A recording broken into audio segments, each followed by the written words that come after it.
सामने ही जाएंगे और कुछ का थोड़ा बहुत डिफ्लेक्शन होगा। समझ में आ रही है मेरी बात या नहीं आ रही है? राइट।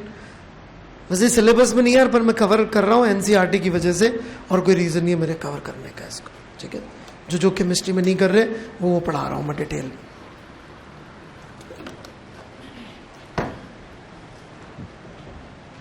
उसके बाद आप बोलेंगे तो केमिस्ट्री वाला भी पढ़ा दो, है ना? ठीक है, अब केमिस्ट्री का कॉम्प्लीमेंट वाला सारा मॉडल, सारा एटॉमिक स्ट्रक्चर में पढ़ा दूंगा पहले, और फिर आप बोलेंगे केमिस्ट्री वाला जो बचेगा मैं बताता जाऊंगा साथ साथ, ये चीज़ केमिस्ट्री में करा दी, और आप बोलेंगे नहीं सर ये वाली नहीं है तो बता दो। ठीक है, ये नहीं कराया और कराया तो गलत कराया, इसलिए बता रहा हूं। समझ में आया क्या एक्सपेक्टेड रिजल्ट है? क्या इधर की उधर सारे विथ स्लाइट डिफ्लेक्शंस। क्यों? क्योंकि मास का डिस्ट्रीब्यूशन बहुत ज्यादा थिन है। ये गोल्ड फॉइल की थिन क्यों लिए गोल्ड फॉइल? ताकि 2-4 एटम की मोटाई की थिकनेस रह जाए बस। इसकी थिकनेस बहुत कम एटम के लेवल की मोटाई की हो, तो वो 2-4 एटम से ही तो क्रॉस करके आराम से निकल जाएगा, क्योंकि मास बहुत थिनली डिस्ट्रीब्यूटेड और पॉजिटिव चार्ज वाले से तो कोई मीनिंग ही नहीं, न्यूट्रल है वो तो। ठीक है, 1 समझ में आया? 15 इंच का तोप का गोला धागा है टिश्यू पेपर पे। क्या एक्सपेक्टेड रिजल्ट है? क्या होगा टिश्यू पेपर का? है कुछ होगा? खत्म। और गोला किधर जाएगा? तोप पे आगे, राइट। जब इस एक्सपेरिमेंट को उन्होंने परफॉर्म किया मार्सडन ने एक्चुअली, तो यूं समझ लीजिए कि यहां से यदि 10,000 फायर कर रहे थे तो विद इन एक्सपेरिमेंटल एक्यूरेसी 9,995 मिलने चाहिए थे। आप बोलेंगे 5 का क्या हुआ? भाई एक्सपेरिमेंटल एरर भी तो होती है, गिनोगे। यहां पे आप कह रहे हो 10,000, तो एक्सपेरिमेंट को 100% तो कोई एक्सपेरिमेंट नहीं होता। अपन कह 10,000 रहे, पर हो सकता है 10,002 से लेकर 9,998 तक जा रहे हो, हमें क्या मालूम कितने जा रहे होंगे। हमारा यहाँ पे भी तो काउंटर ही है, कोई ऐसे थोड़ी कि गिनते गिन रही, ये कंचा फेंका, ये दूसरा फेंका, ये तीसरा फेंका, कंचे थोड़ी फेंक रहा वो कि गिन लेंगे अपन बाल्टी से उठा के कितने गए कितने रह गए। ठीक है कि नहीं बात? और वहां पे भी जब उसको देखेंगे फोटोग्राफिक प्लेट पे तो कुछ ना कुछ मिस्टेक्स होंगी, तो इतना वो एक्सपेक्ट कर रहे थे रिजल्ट। समझ में आ रही मेरी बात? जब उन्होंने इधर नापा, नापा क्या, गिने बोलेंगे, तो 9,980 टाइप आ रहे थे। और गड़बड़ क्या थी कि यदि वो एक्सपेक्ट कर रहे थे इस जोन में आने चाहिए, तो कुछ इधर भी मिल रहे थे, और वाइड जाते गए उनको वाइड में भी मिलते रहे। और जब पूरा घूम लिए इधर इलाके में, तब जाके 9,980 हुए। ज्यादा का अंतर नहीं था। एक्सपेरिमेंटल एरर में थोड़ा डेटा फचिंग करो, काम चल जाता। थोड़ी सी डेटा फचिंग करनी थी, इतनी तो सभी करते हैं, उन सब के बारे में हम पढ़ते नहीं है,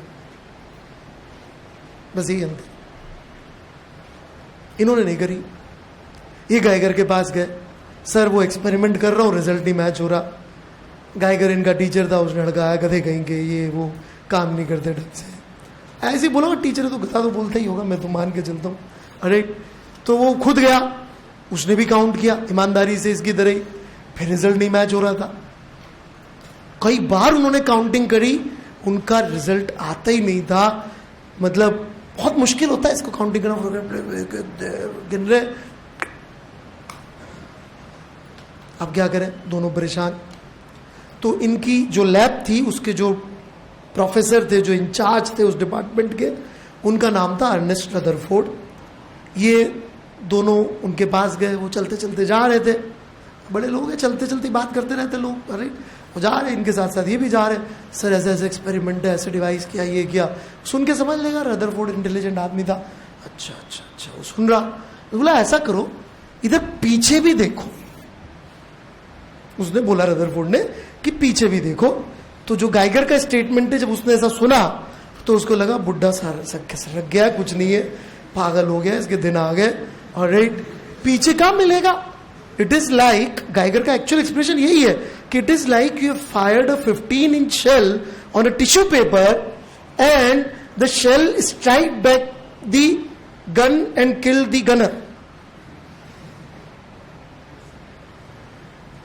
ऐसा होता है क्या कि टिश्यू पेपर पे गोली मारी, और गोली नहीं तो गोला है, ऑलराइट, गोली मारी, टिश्यू पेपर से टकरा के वापस आ गई। रजनीकांत की मूवी में भी नहीं होता यार ये तो, ऑलराइट। तो रजनीकांत की मूवी में मतलब वो गोली वोली को मोड़ता है, तोड़ता है, तो मतलब लोहा यूज करता है यार, ऑलराइट। नहीं, ये तो रजनीकांत के भी बियॉन्ड है, मतलब समझ में आ रही मेरी बात। लेकिन अब बॉस ने बोला तो करना तो पड़ेगा ही सही। अब वो गए, चेक किया, तो विद इन एक्सपेरिमेंटल एक्यूरेसी मिल गए, कुछ इधर मिले और कुछ तो बिल्कुल उल्टे मिल गए।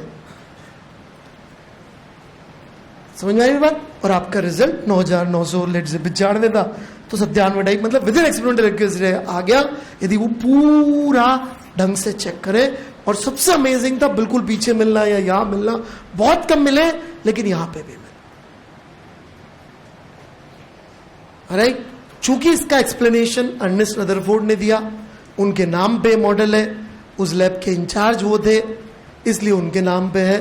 गाइगर मासजन के बारे में लोग ज्यादा बात करते नहीं है, लेकिन बड़ी इंस्पिरेशनल स्टोरी है कि यदि आप काम तमीज से करो तो क्या रिजल्ट्स आते हैं, अरे नहीं तो बड़ा आसान था, डेटा फजिंग करते, लिख देते Thomson model very good very good, Thomson को ही भेज देते कॉपी कि सर देखो आपके मॉडल पे मैंने काम किया, वो आपके अंडर एक लैब है, उधर थोड़ी नौकरी वोकरी दिलवा दो, उधर मिल जाती, बढ़िया लाइफ गुजर जाती। फिर साइंस क्यों कर रहे हो? Science is persuasion of truth, wherever truth may lead you.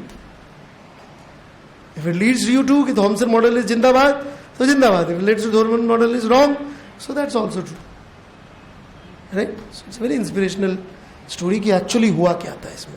और साथ में ये भी कि अपन को थॉमसन मॉडल भी समझ में आ जाता है कि एक्सपेक्टेड रिजल्ट कुछ और था। क्यों? क्योंकि डेंसिटी बहुत कम हो जाती है एटम की यदि हम मास 10⁻⁹ पे डिस्ट्रीब्यूट करते हैं। क्योंकि अल्फा पार्टिकल तो एक बेसिकली न्यूक्लियस होता है, राइट। उतना सारा मास 10⁻15 पे, रेडियस वॉल्यूम पे जाएंगे डेंसिटी पे, तो -9 10⁻6 नहीं आएगा रेशियो, डेंसिटी का रेशियो 10⁻18 का रेशियो आएगा डेंसिटी का। और एनर्जी अल्फा पार्टिकल की मेगा इलेक्ट्रॉन वोल्ट के ऑर्डर की होती है, जो कि तोप के गोले वाली एनर्जी है इस दुनिया में। नहीं समझ में आ रहा है क्या बोल रहा हूं मैं? पक्का?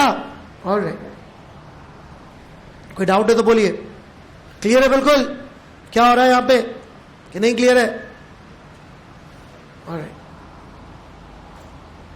फिर रदरफोर्ड ने इसका क्या एक्सप्लेनेशन दिया? अच्छा, आप ये देखेंगे जो भी एक्सप्लेनेशन आ रहे एक के बाद एक, कोई भी ऐसा नहीं कहता कि जो मेरे पिछले वाला था वो गधा था ना। साइंस में हमेशा न्यूटन का स्टेटमेंट वैलिड होता है, if I have been able to see farther than others it is because I am standing on shoulder of giants, हमेशा वैलिड होता है। दूसरे बड़े आदमी के कंधे पे चढ़ के देखना पड़ता है आगे की दुनिया को, राइट। तो उसने यूज किया, क्या यूज किया कि एटम में प्लस चार्ज भी होता है और माइनस चार्ज भी होता है, लेकिन डिस्ट्रीब्यूशन जैसा थॉमसन ने कहा वो नहीं हो सकता। डिस्ट्रीब्यूशन इससे थोड़ा सा डिफरेंट होना पड़ेगा, और ऐसा होना पड़ेगा कि density of mass has to be very very high and it has to be very very small also, क्योंकि कुछ ही अल्फा पार्टिकल है जो टकरा के वापस जा रहे। मैक्सिमम तो क्रॉस कर रहे हैं, क्रॉस करने के लिए लो डेंसिटी या हवा एक ही बात है। गोली के सामने मोटी टी शर्ट पहनने से कोई फायदा नहीं होगा। क्या राज ना गोलियां चलने वाली है तो थोड़ी टी शर्ट मोटी पहन लेते, राइट?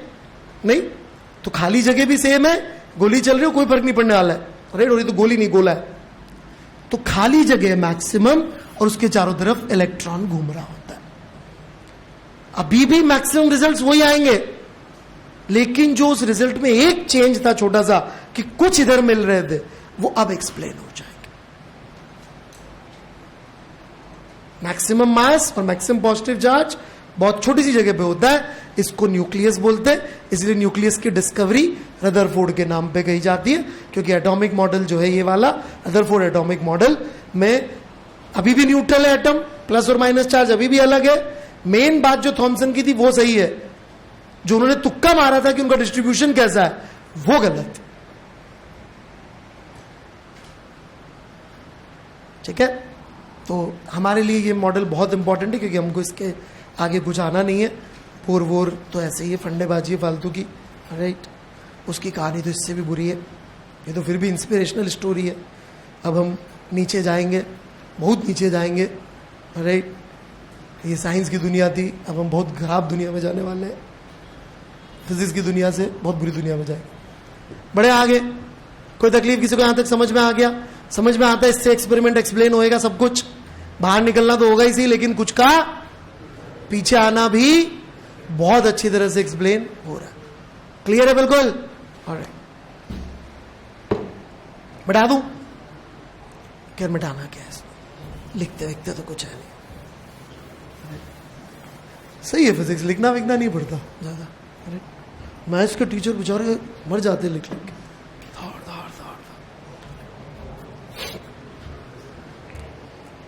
कुछ पूछना है? नहीं? ओके। तो रदरफोर्ड का एटॉमिक मॉडल जो था वो यही है, और इलेक्ट्रॉन फिर कैसे सरवाइव करेगा पॉजिटिव चार्ज के साथ रहते हुए, कि उसके ऊपर जो फोर्स लग रहा है कूलम वाला, वो सेंट्रीपिटल एक्सेलरेशन से सप्लाई करके सर्कल में घूमता रहेगा यू स्पीड से, मस्त आर रेडियस पे, और स्टेबल हो जाएगा, सब कुछ फर्स्ट क्लास चलेगा। ऐसी उनकी स्टोरी थी, राइट। और ये कहानी चल भी रही थी। Where Z is charged on nucleus, E is charged on electron, ऐसे सर्कल में घूम रहे हैं, कई सारे इलेक्ट्रॉन घूम जाएंगे, उसमें क्या बहुत जगह। सोलर सिस्टम इंस्पिरेशन कहां से उठाई? इंस्पिरेशन कहां से उठाई? Solar system, Copernicus, original idea. नहीं समझ आई बात? अरे तो ये चल भी जाती स्टोरी, कुछ ऐसा था भी नहीं इसमें। बट मीनवाइल हुआ ये कि कुछ और डिस्कवरीज हो गई। केमिस्ट्री वालों ने ये बता दिया कि जी सबसे हल्का जो एलिमेंट है, एटम है, वो हाइड्रोजन होता है। तो फिजिक्स वालों ने कहा चलो लग जाओ इसके पीछे। क्यों? क्योंकि यदि इसको समझ लिया तो बाकी भी समझ लेंगे। सबसे सिंपल को समझेंगे तभी तो बाकी सबको समझेंगे। तो उसके ऊपर लोग एक्सपेरिमेंट करने लग गए, हाइड्रोजन के ऊपर तरह तरह के। और एक एक्सपेरिमेंट जो आज भी सभी चीजों में किया जाता है, राइट, जितना भी हमें किसी चीजों के बारे में पता है, वो सब बेसिकली हमें इसलिए पता है क्योंकि हमने वहां से आती हुई लाइट की स्टडी करी है। यहां बैठे बैठे लंबी लंबी नहीं फेंकते रहते कि वो प्रॉक्सिमा सेंचुरी बी है, उसके पास में जो है अर्थ जैसा एक प्लैनेट है। नहीं, साइंस में इंटरेस्ट हो आपका तो इस तरह की बातें होती है, राइट। और यहीं बैठे बैठे पता नहीं क्या क्या बताते रहते हैं, इतने प्लैनेट ढूंढ लिए जो अर्थ की जैसे डिस्टेंस पे, गोल्डीलॉक्स जोन में, जहाँ पे वाटर एग्जिस्ट कर सकता है, जैसे कोई देख के आओ वहाँ पे पानी वानी पी के आए हो कि बढ़िया है पानी तो यार, राइट। इस तरह से डिस्कस करते हैं, मतलब लोग यहाँ पे बैठ के नहीं करते। मार्स पे जाने से पहले ही बता दिया था कि भाई इस पे मिथेन होने वाली है, गए नहीं, पहले ही बताया था मिथेन। कैसे? वहां से आती हुई लाइट की स्टडी करके, राइट। तो पहले जमाने से चल रहा है कि कोई भी चीज लो, उससे आती हुई लाइट की स्टडी करो, उसके रेडिएशन की, तो आपको उसके अंदर की चीजों के बारे में पता चल जाएगा, राइट। अभी हम इस पे आ रहे हैं धीरे धीरे। तो ये तो मैक्रोस्कोपिक लेवल पे, भाई तारों से लाइट आ रही है, उसके ऊपर अपन ने अपने टेलीस्कोप को फोकस कर दिया। ये 1 मिनट जरूरी है, फोन उठा।